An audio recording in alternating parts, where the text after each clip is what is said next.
Good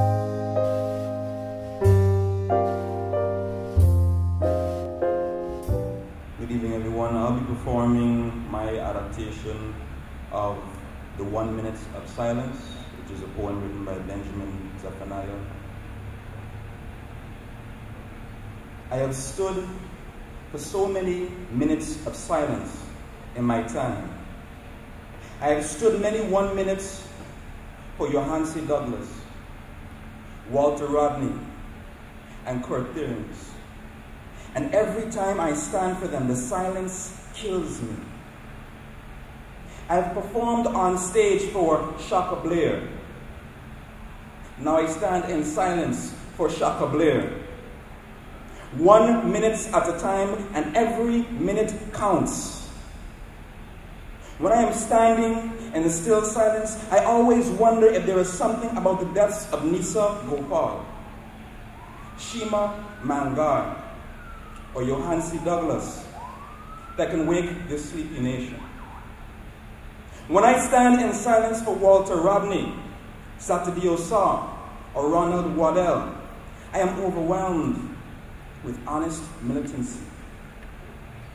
I've listened to the stories of Nigel Amsterdam, Charlene Bashk, and Clarence Thomas.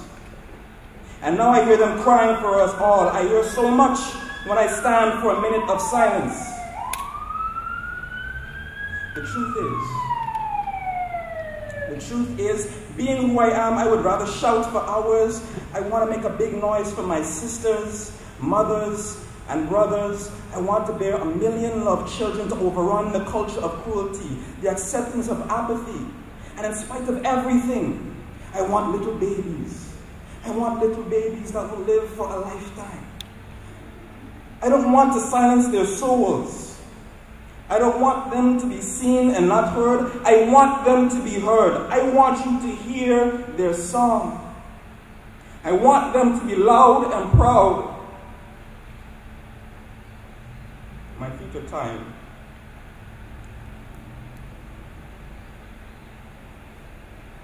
My feet are tired of standing for 1 minute of silence for Rory Scott, Donna Harrod, Kwesi Sanko.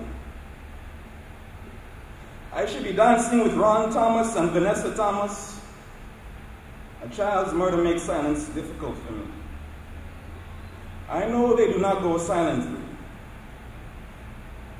I know that we have come to this because too many are staying silent. These silences are painful. They make me nervous. I fear falling over or being captured unawares and being made a slave. So I'll not close my eyes. I look at the wrinkles.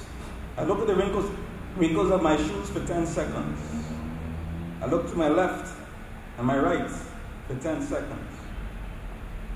I spend 10 seconds scanning the room looking for the ghost of myself looking back at me.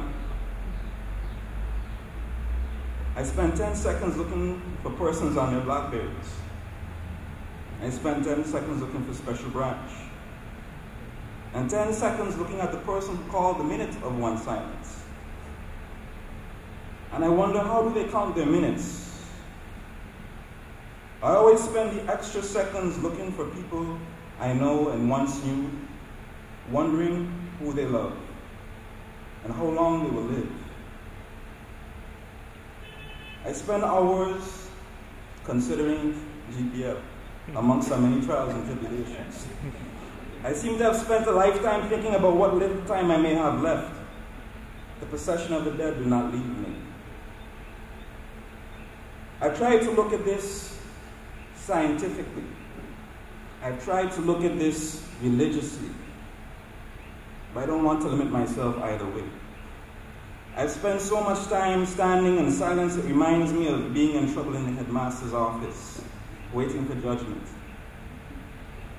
I've spent hours standing for minutes, pondering the meaning of life, the reason for our death, considering my time and my space in it.